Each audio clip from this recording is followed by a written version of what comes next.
آمن الرسول بما أنزل إليه من ربه والمؤمنون كل آمن بالله وملائكته وكتبه ورسله لا نفرق بين أحد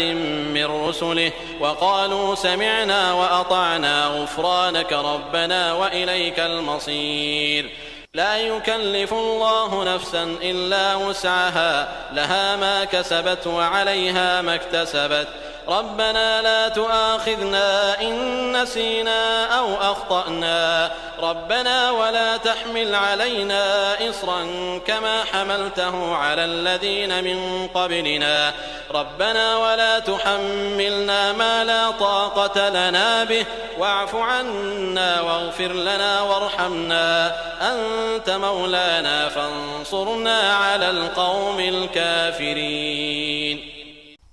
آمن